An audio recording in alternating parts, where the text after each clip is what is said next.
see. Hi, the problem you're trying to solve with your B2B project is probably the wrong. Yeah, so usually when you do B2B e-commerce, what you focused on first is typically problems you know. For example, you don't have an integration, you have a manual sales process. Most of those, these are known problems. You also have problems you don't maybe know about. Usually when you start digging into this, you find quite crappy processes for how something works. And I would say that is the next step, to look at the problems that you have but you don't know about.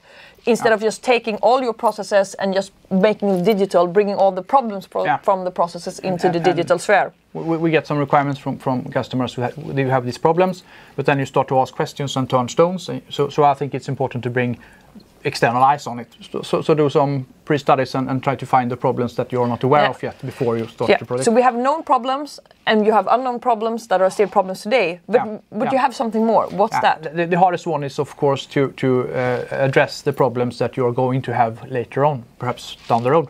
And that can be done in quite a certain way if you bring on external consultants that have a lot of experience, because if you have experience from other businesses, etc., you can predict what's going to come next. And it's also, we often try to get a look at the business plan of the client to see where are you going in the next years, because it might be that you're huge in the Nordics today and you want to expand to the US in a couple of years. That might be something that you need to take into consideration when you try to build e-commerce platforms. Not that it necessarily has to have that functionality today, but you need to be so flexible that you can scale. And like you said, you don't have to build it all and make a big project to fix everything, but at least you have to be aware. It's a Swedish saying that's very good, that's called kratta in the manege, which is probably to prepare for the future. You have to put some splash that explains that expression. Yeah, it's a good one. It's funny. Okay. Thank you for watching. Have a nice Thursday.